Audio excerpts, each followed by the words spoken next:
welcome to a Too Much Effing Perspective rock and roll recreation, where we replay one of our effing favorite episodes from the past. I'm your host, Alan Keller.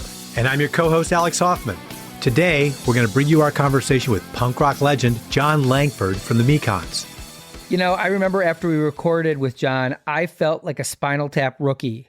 Not only was he better versed in the movie than I was, or you, he also knew the outtakes and storylines that were filmed but didn't make the final cut. Jon really schooled us. It was a humbling and somewhat embarrassing experience. I mean, we're supposed to be the experts. So listeners, please don't consider us Spinal Tap posers after hearing this. You know, we were just outplayed. But we are. I mean, Jon proved it. Okay, on second thought, maybe we shouldn't run this episode after all. Maybe we should replay the David Cross episode where he claimed to have never even seen the movie. Yeah, and he too took us for a ride. Anyway, too late. We've already taken Jon's interview out of the cloud vault and got it all spooled up and ready to go. Is any of that true? No, but no turning back now. So listeners, settle in and get ready to enjoy our chat with the Mekons' Jon Langford. But first, a short break.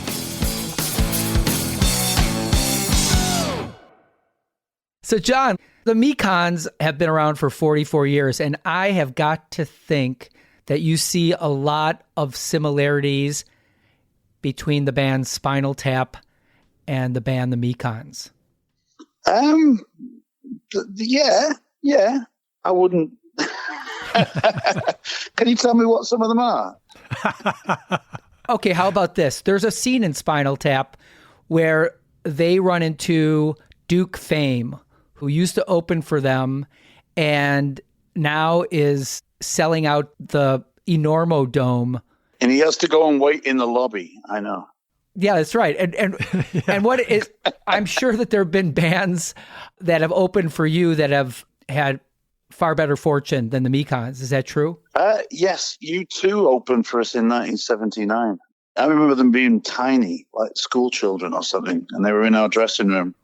And then they rushed out onto the stage and played to about 20 people. And our bass player, Mary Jenner, at the time, said, "You should come and see these guys. They're great." So I went out and watched them. And, this is at the height of punk rock. And these dudes are doing these crazy stadium moves, and their music is so triumphant, melodic. And I'm like, this is going nowhere. Haven't these guys heard the news? They were still booing them when we came on. Weren't they a little competitive too? Didn't their manager say, all the Mekons have that you don't have is attitude? Yeah, that's in the giant U2 coffee table book, which a friend of mine has. And on page 569, The Edge discusses that night. And basically their manager told them to watch us because we had attitude. Apparently they didn't. Now they seem to have far too much attitude. So I think they should still watch us.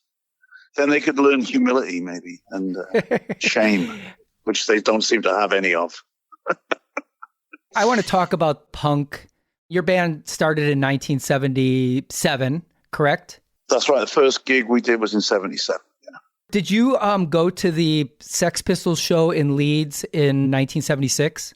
I'd love to say I did, but I didn't. I was washing my hair that night. But other members of the Mekons went and were suitably impressed at how ramshackle and easy it looked. So the premise at that time, and the Sex Pistols came and said, anyone can be in a band. And the Mekons basically based our career solely on that idea that you didn't even have to be able to play a musical instrument to be in a band. You just had to form a band. And it could really be anything. So thanks to the Sex Pistols, I thought they were incredibly brave at that time as well. It was a very divisive time culturally, seismic cultural change, which split families and social groupings. And there was real violence turned on them as young kids who were just doing what they thought they needed to do. Respect to the Sex Pistols, and probably if they hadn't done that gig, which I didn't go to, I probably wouldn't be the person I am now. So I visited England with my parents during the Silver Jubilee I think that was 77, maybe. When God Save the Queen was number one in the charts. Yeah, and so they had just been yanked from the radio, Sex Pistols, and that was on every BBC station. That's all they were talking about, and I was fascinated by it. And I remember walking around and seeing all the punk memorabilia and the posters. Yeah. And I came away from that trip with one piece of memorabilia, one record. You know what that record was? God Save the Queen? No? Close. The Jackson 5 EP for the song Enjoy Yourself. Oh, Like the word. You've always been an astute collector, Alan. I was zigging where they were zagging. There's absolutely nothing wrong with that. Yeah, but I could have gotten a Jackson 5 record at Kmart back home. And to be an American kid accidentally at the crucible of British punk and new wave, and to be so unaware that you come away with a Michael Jackson souvenir. I mean, to me, 1977 through 79 is the greatest period in rock history. Oh, really? That's interesting. Well, okay, I'll just I don't remember it being a very happy time. Everyone likes to talk to us about it being this incredibly creative, wonderful time, but it was actually kind of scary. John, can you elaborate on what was scary about it? Physical violence at the gigs from kind of organized right-wing groups on the street where we lived up in Leeds.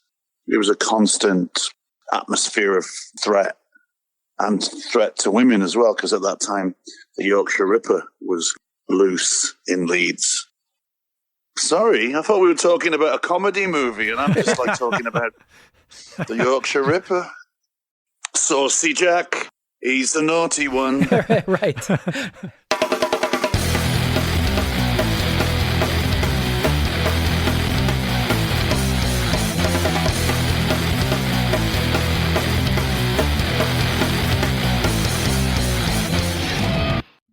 Well, you know, they say art flourishes in times of crisis, and I just want to read you the best albums of the year according to New Music Express for 1977 and 1979. And it's not all punk and new wave. It's like every genre at this time is creating their absolute best work. So let's start with 1977. Their album of the year, David Bowie, Heroes. Other top 10s were Elvis Costello, My Aim Is True, Television, Marquee Moon, The Clash, Iggy Pop, Lust for Life, Ramones, Leave Home, Stranglers, Radis Novegicus, another Ramones, Rocket to Russia, and then Randy Newman's on there, Talking Heads, Cheap Trick, Muddy Waters, Peter Gabriel. It's just an amazing amount of talent. And then in 79, you've got the Talking Heads' Fear of Music, which is one of my favorite albums, Joy Division, Jam, Setting Suns, Gang of Four, Elvis Costello, another one of my favorite albums, Armed Forces, London Calling is 8th on that list, and Graham Parker, Squeezing Out the Sparks. Compared to today, which I think has a similar vibe of fear and trepidation, it doesn't seem like music is up to the task. What do you think about that? What, right now? Yeah. I think you'd have to talk to someone a lot younger. My kids are very excited by a lot of the music that's coming out. I feel as we all have periods in our lives where we think the music is great and it's never going to be that good again. I hear things I like quite a lot. So I listen to what my kids are listening to, whether people are addressing what's really going on in the world at the moment in the same direct way that punk rock did. I don't know. I think there's a lot of like hip hop music that definitely attempts to do that. But I think in terms of rock music, there were a lot of bands that were hitting Thatcher, and I can't think of a rock band that was addressing the Trump era in the same way. And to me, it seems equally dangerous.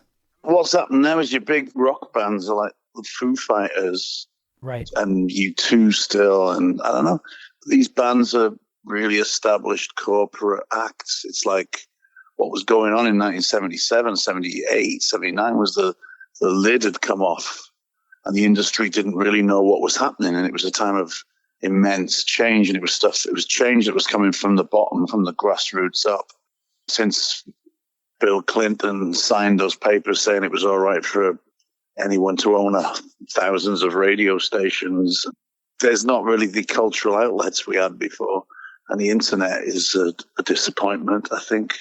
I thought that would be this great free thing, and it's like, no, it's the information tollway. So the business end, the corporate business end of the music industry has really got the lid on very tight, and it's very hard for anyone to do anything very meaningful at the moment. I mean, we chip around on the fringes with the Mekons. We're still trying to do things, but it almost feels like our entire career was a rearguard action. There was only one sort of time, that period, 78, 79, when basically no one quite knew what was happening. And that was exciting.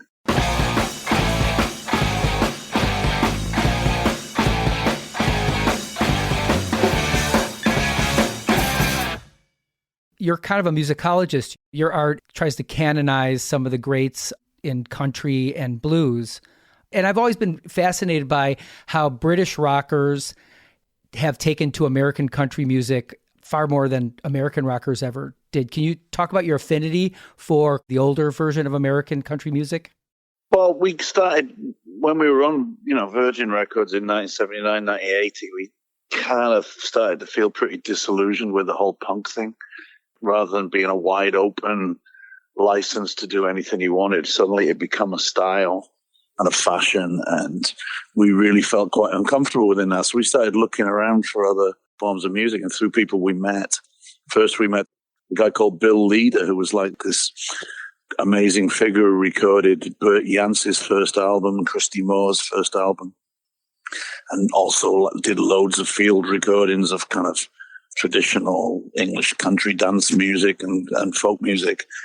He really liked us and told us that we were part of another tradition altogether. And that was kind of interesting. And then a DJ from Chicago called Terry Nelson turned up in London in 1983 when we were kind of fumbling around trying to get something back together after being on a major label and getting dropped. And he told us we were like country and western bands. And we said, what's he talking about? Because we hated country and western music. We thought we did. But he said, all your songs are about drinking in bars and failed sexual relationships. And they only ever have like 2 chords in them or 3 chords. Then he played us Ernest Tubb and George Jones and Merle Haggard and some of the Patsy Cline stuff. We knew about Hank Williams and I knew about Johnny Cash, but I didn't make the connection that Cash was anything to do with country music. To me, Cash was like Elvis or someone. But we listened, and one of the things we were trying to do with punk rock was kind of tear down the barriers between the audience and the band, So we were trying to not be the kind of stars in the spotlight, but listen to some of these songs and it's something like, well, someone like Merle Haggard, he is his audience. The way he speaks in his songs is a directness. We became very interested in different forms of songwriting and different styles of music, and we really loved that classic honky-tonk stuff. Probably because we were all in our late 20s and we'd loved and lost like Frank at that point. So. Good reference. Thank you for that. See, I got one in. I got another one in.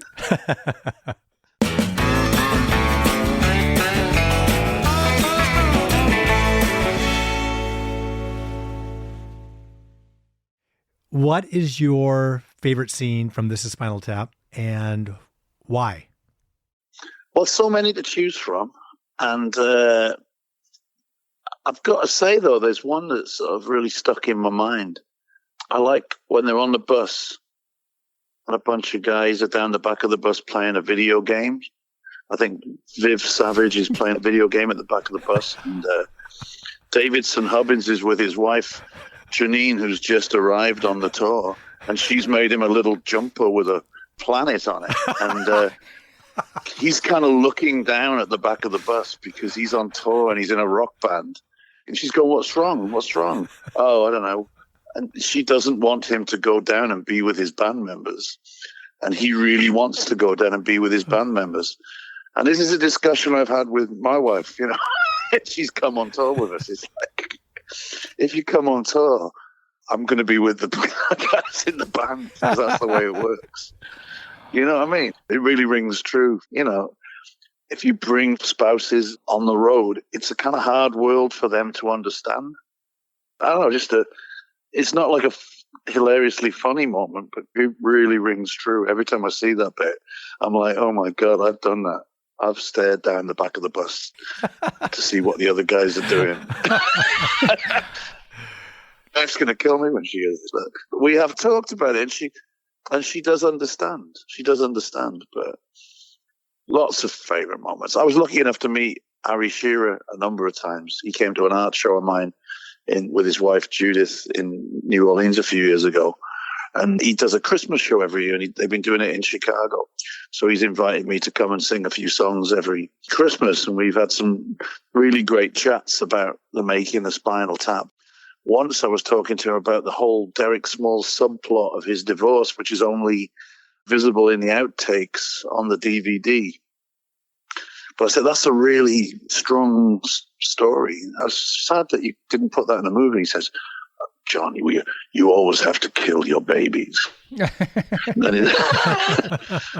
it's like you just see him and something else is going on, and he's always on a payphone going, all right, she can have the Mini. Which is also pretty great. And also in the outtakes is the bit where the guy who's like trying to tell him about a life like Frank's, and they roll the window up on him.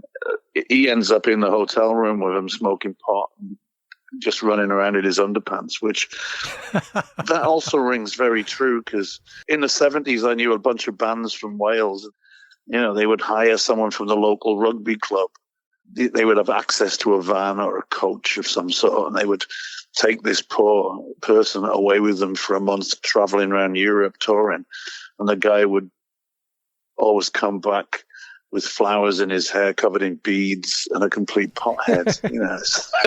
So again, so much of Spinal Tap is, I don't know how they did it, because I think it's brilliantly observed, and so much of it really rings true to the experience of touring in a band. And I know it's comical and cartoonish, but there's so many moments in it that are just exactly, you know, oh yeah, I know that bit, you know, that's so right. Turning up at the in-store and there's no one there. You know, we've done that so fucking many times. Yeah, I remember we once did an in-store at a really packed Best Buy, and no one was there to see us. And we're trying to do an acoustic set, and they just wheeled out a refrigerator and plopped it in front of us. But, you know, I've read some musicians say that they can't watch Spinal Tap, that it's too real for them. And even Tom Waits and The Edge said that it makes them cry. I don't know. Maybe if you haven't got a sense of humor, it might be painful. You know what I mean? The first time I saw it must have been about 84, 85 when it came out in England. And it was at the Playhouse in Leeds, and I went with a few people. And we were laughing all the way through it, and people were telling us to shut up. And so many people there watching it that night thought it was a serious documentary. And then there were some guys in the lobby on the way out, and I heard them just saying, oh, they were really shit, weren't they? I said, yeah, I'd never heard of them either. And people did not realize it was a fictional band with actors. So I thought that's an achievement in itself. But I have to say as well, the accents are fantastic. Nigel Tufnell's delivery, you know, he's not a British person, yet that is very, very, very good, very convincing, very clever. I love it. Well, out of anyone, Christopher Guest has the strongest lineage. Well, yeah, yes, I suppose he's a lord in the House of Lords or something. Yeah, right. But then the movie's got heart as well. They're all ridiculous and pathetic. And then Nigel comes back. You really want David to bring him out on stage, and it feels really great. It's an actual happy, triumphant moment where you're really rooting for Nigel to be back in the band, because what else is Nigel going to do? I showed it to my kids, which was interesting, because I really thought it was a kind of in-joke movie for people who spend a lot of their life touring, and it was very funny for us, but I couldn't separate myself from the movie. So when I watched it with my kids, they got it just as a straight comedy film. They didn't need to know all the inside information. It was just funny. And I thought that was a great achievement as well, because I couldn't tell whether it was just my, you know, involvement in the music business and all the crap and failures the Mekons have had that made us empathize or understand what was going on with Spinal Tap. But to my kids, it was just a really, really funny movie that they loved, and they laughed in all the same places I did. So I felt that was a brilliant achievement as well. That's really cool, Jon. I mean, without you necessarily naming them as Spinal Tap moments, have your children been hearing your Spinal Tap moment stories their entire lives? They've always had busy schedules doing their own shit, so I'm not sure they care about what I do that much. They've been forced into situations, where they've had to come and be on tour with me. And my older boy, the one who's just moved to LA, Jimmy, he actually tried to tour manage the Mekons on a European jaunt, but it was impossible. So he just gave up. Jon, I was a concert tour manager, and I actually, went out for the first time when I was 24. Oh, right. I can empathize with your son's experience. And I think the thing that got Alan and me thinking about a podcast that has this as Spinal Tap as inspiration is what you've said about these situations that are parodied in Spinal Tap are actually true. And they are experienced broadly in different forms by anybody who's been on the road, anybody who's played in a band. And to share a quick anecdote, I was with this band called the Bodines from Milwaukee. Yeah, I know the Bodines. Yeah. And we were at the Hyatt on Sunset in Los Angeles. And they were going to do a song on TV at the local Fox studio in Hollywood. So we went into the lobby. There was a limo sitting there. We got in the limo, and the driver starts driving in the wrong direction. After a few blocks, I kind of go, "So you're going to the Fox station, right?" He's like, aren't you guys Tara and Nefertiti going to Abbey Road Studios? I'm like, no, this is not Tara and Nefertiti. So the guy does a U-turn, heads back to the Hyatt, pulls in. There's another limo waiting, and a very disgruntled looking rap band standing there who's not being allowed to get into the limo they thought they were supposed to. And then we have to unpile out of their car and get into our own. Then we drive down to the TV studio. We get set up. And again, this is early. This is like 7 in the morning or something like that. And all of a sudden, we're seeing on the screen what's happening before us. And it is a rabbi doing a puppet show.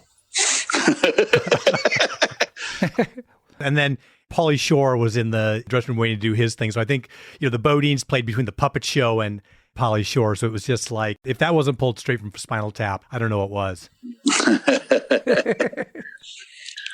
I did a TV thing. It was just me on my own. I think it was promoting something, but it was a lunchtime show. And they wanted me to go, and no one else could do it. So I just went in on my own, and I took my mum with me. And it was on, I think, Channel 7 in Chicago. And I turned up at the studios, and I put my mum in the green room. And the atmosphere there was like a morgue. I couldn't tell what was going on. No one was making eye contact. Everyone was looking at the ground. People were just walking around like black clouds over their heads. There was panic in the air. You could just sense it. And I'm just sitting there going, oh, my God, what has just happened? And then I had to go out and I did my song, danced around in the studio with the lights on me and got off. And then somebody came in and said, oh, did you see David Carradine? And I went, David Carradine? Was he here? He says, oh, yeah, he was here. And apparently just before I arrived, he'd been smoking a cigarette in the studio. And somebody tried to make him stop. He said, okay, make me. Oh. And then it was complete panic, and no one could make him stop smoking because no one wanted to get into a physical fight with him.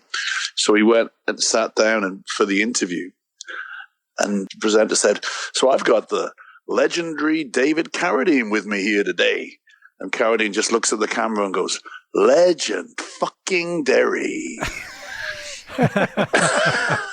And nobody hit the 6-second button, and it just went out. Oh, you're kidding. Wow. Yeah, that felt pretty Spinal Tap.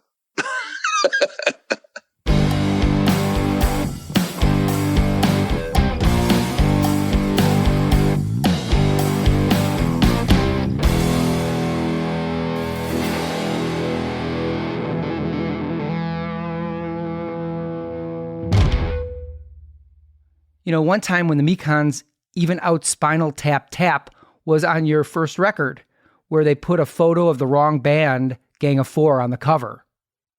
Ah, that wasn't the wrong band's photo, though. It wasn't? No, that was deliberate. People have been saying that for years. We put that on there. Oh, that's funny. Because on their album cover, the back cover just said, Hello Mekons Entertainment. So when our album came out, we put a little picture of them on it. Because they were our drunken buddies, you know, so... Well, here we go. Debunking myths on Too Much Effing Perspective. Perfect. Yeah, Too Much Effing Perspective. Talk to us about the A&M Christmas party after you were signed by A&M.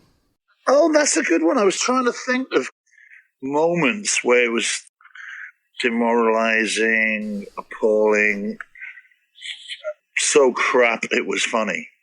And, yeah, they announced at the A&M Christmas party, which we'd played in LA the night before, and we said, oh, you got to come to the Christmas party. We were on A&M, you know, on a major label in the USA. We really finally made it, you know, and the album was doing okay, we thought. We didn't realize that it was actually doing rubbish because they expected to sell hundreds of thousands, and we actually sold 30,000, which we thought was great. But I think it was Jerry Moss and then someone else.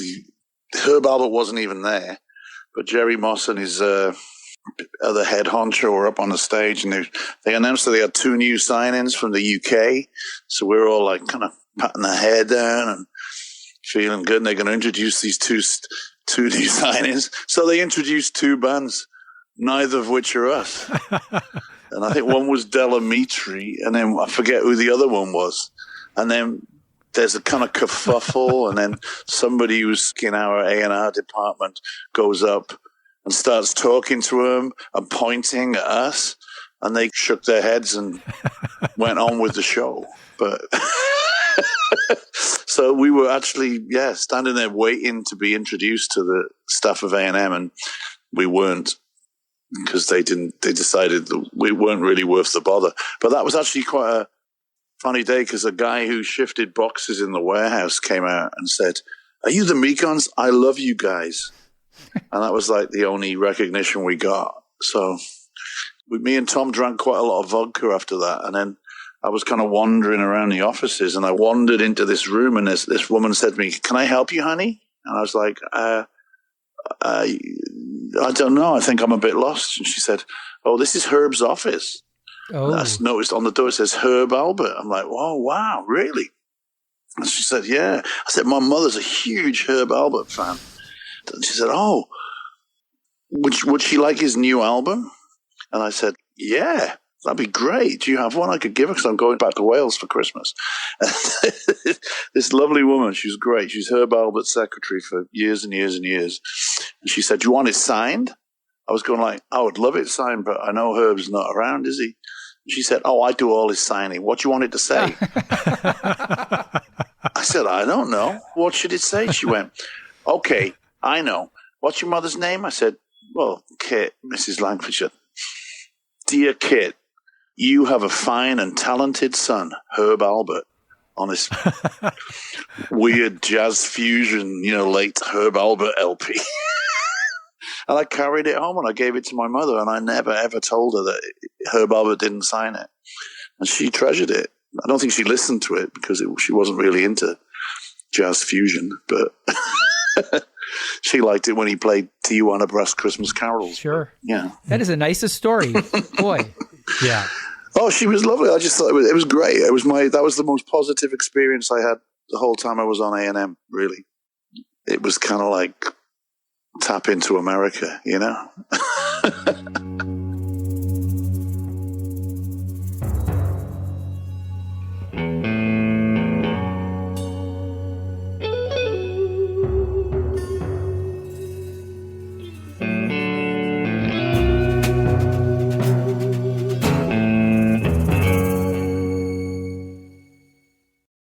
How did you wind up in Chicago, of all places? Well, me and Helen got together when she was living in France. She told me that it was probably not much point us continuing our relationship because she was going back to Chicago to be an architecture postgrad student at the UIC. And she was going to be working 7 days a week, and we wouldn't get a chance to see each other. So, and I said, maybe I'll just come to Chicago. I mean, at the time, it was the one place in the States where I had a lot of friends. We were still touring a lot at that time, so I'd come for a week before a tour, stay for a few weeks after a tour. And it finally ended up getting an apartment, and we got married. So I've been here ever since. I romanticize that town. I miss it. I came here because I wanted to pursue screenwriting, and I just got stuck here. And it's hard to get back once you have your kids grown up. Yeah, that was it with me. I didn't think when we moved here, I didn't think, okay, now I'm going to go and live in Chicago for the next 30 years. But we had kids, and that's kind of what happened. So, but Chicago's been incredibly supportive for me. I've done things here I would not have been able to do if I'd stayed in England. Or I was living in England, but I mean, I come from Wales. I don't know. You never know. Maybe things would have gone fantastic if I'd moved back to South Wales and got a job down a coal mine, but I didn't. So, well, I think you're pretty safe there. Because there aren't any coal mines. Margaret Thatcher shut them all. Well, I read that you guys got back together again to record an album for the coal miners back in '84, right? You were disbanded at the time. We were never disbanded, but we put a proper band together. I was actually playing with a band called the Three Johns, and Tom said, well, Mekons have been asked to do some miners' benefit shows. Would I be cool if he put together a band? Because I was in Europe, but there was a certain urgency about the whole thing, and I just said, yeah, do it. And Steve Goulding and Lou, who was in the Shriek Back at the time, were good friends of ours, and he was in The Damned before that, and Steve Goulding, who was in Graham Parker and Aruma, both were willing to come along and be in the Mekons for a few miners' benefit shows, and we kept doing those shows. After I came back from the tour with the Three Johns in Europe, I kind of slotted in, and a whole new band existed. We liked it so much, we recorded Fear and Whiskey, and the band pretty much stayed together. It's still pretty much together now. That's insane that Steve Goulding's your band. I was a big Graham Parker and the Rumor fan, and obviously his part on Watching the Detectives is... Well, we used to use that, actually, if we weren't getting any respect from the sound man. I'd just say, to the beginning of Watching the Detectives, they would usually perk up a minute.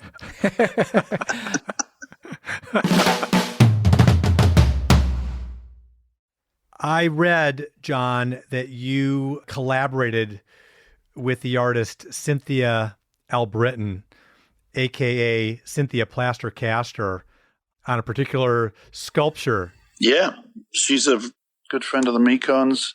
I met her in 1985 when I first came to Chicago. On June the 24th, 1985, the Three Johns played the Metro in Chicago, and I was introduced to her. Then I met her again the next night, and we played a little pop-up gig in a bar, and she told me what she wanted to do and what her art form was, and I was frankly terrified. But 3 years later, I thought it was a good idea. You are the subject of Plaster Cast Penis number 00039. Really? Your position is between Mary Biker of Gay Bikers on Acid and... well, he was my buddy, and he told me that it was more like a high school experiment than a kind of rock and roll experience. And he was absolutely right.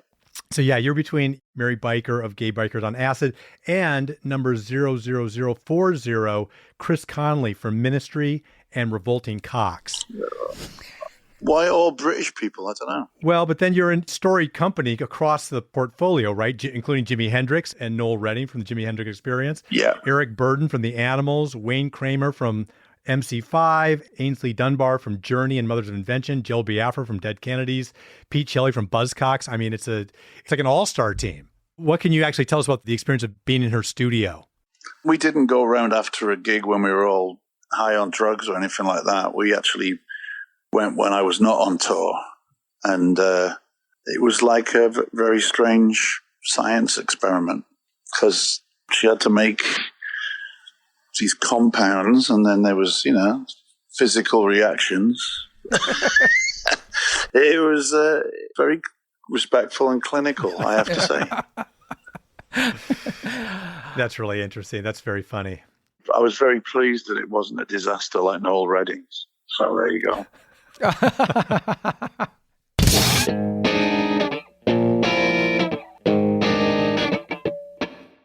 I want our listeners to know what a storied career the band has had and the love that critics have given you. Obviously, Lester Bangs called you guys the most revolutionary rock band in history. He said we were better than the Beatles. We were better than REO Speedwagon and Budgie combined. Wow. He also had this thing to say, which can't be true. He says, I never listen to music, and neither do the Mekons. They make it instead. You listen to a lot of music.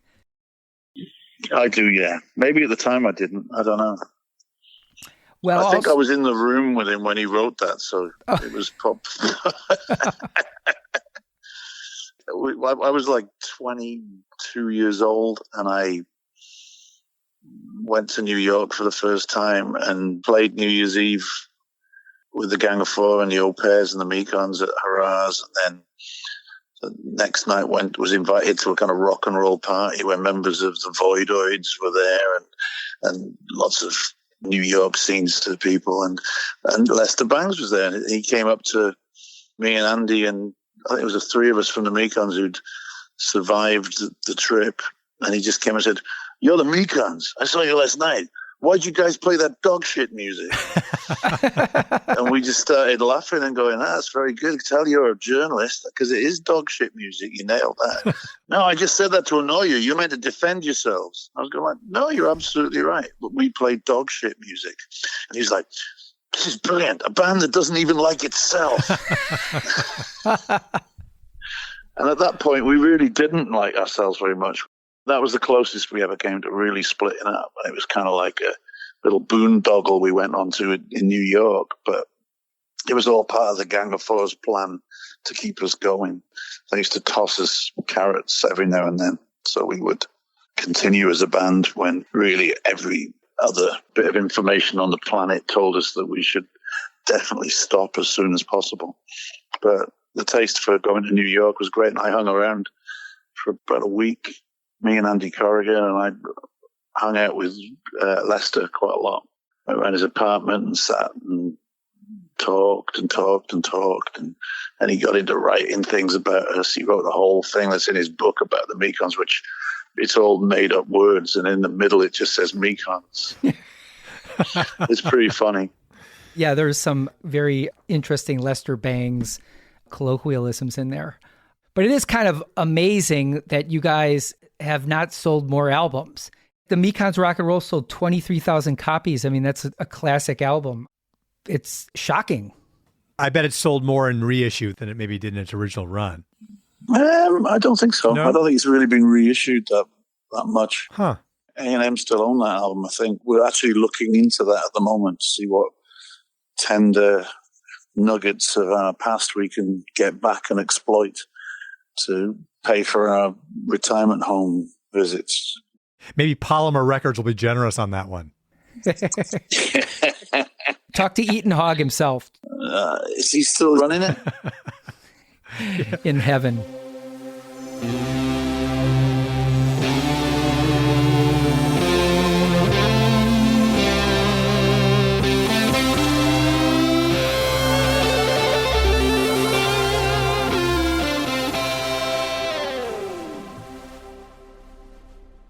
I thought we were just going to talk about Spinal Tap, but you've spun it out into a whole cosmos of vaguely Spinal Tap related moments. So it's very clever. Very clever you are. We've left an editing nightmare, but right. All right, Jon, we want to give you an opportunity to plug whatever you're doing, and you are one of the most prolific artists I've ever seen. You do a lot of stuff. Where can our listeners see and hear all your great work? The best place to see my artwork is yarddog.com, which is a fantastic folk and musicians sort of run art gallery down in Austin, Texas. And I've been working with them since, the late 90s. And it's sad because of the pandemic, I haven't been to Austin for nearly 2 years. I'm eager to go down and have an opening of an art show, which I'm working on at the moment down there. I think it's the 12th of November. So that's quite exciting. And also there's a company called Tiny Global Productions that have been putting an endless series of 7-inch singles, which we've been recording throughout the pandemic. The first set of 3 came out. I think there's another set of 3 just went on sale, but I think they're sold out now. I think the idea is to make 23 different singles. New material? Yeah, it's all new stuff. It's a label based in Valencia, Spain, but they've been sending me money to go and record during the pandemic, and that's been a nice thing. And I know, Jon, you have a Facebook page, and the band has a Facebook page, which lays out your extensive touring schedule. So I suggest everyone look at that. Thanks a lot for coming. It was great reuniting with you. And when you come to LA, we have to have a drink. Lovely talking. Thanks, Alex. Thanks, Alan. Thank you, Jon. We hope you enjoyed this blast from the TMEP show past. Check out our other episodes with members of Garbage, The Pixies, Slater-Kinney, Drive-By Truckers, OK Go, even comedian David Cross, artist Shepard Fairey, and many others. You can find our entire catalog on Apple Podcasts, Spotify, or wherever you listen. I'm Alex Hoffman. And I'm Alan Keller. Thanks for joining us on Too Much Effing Perspective.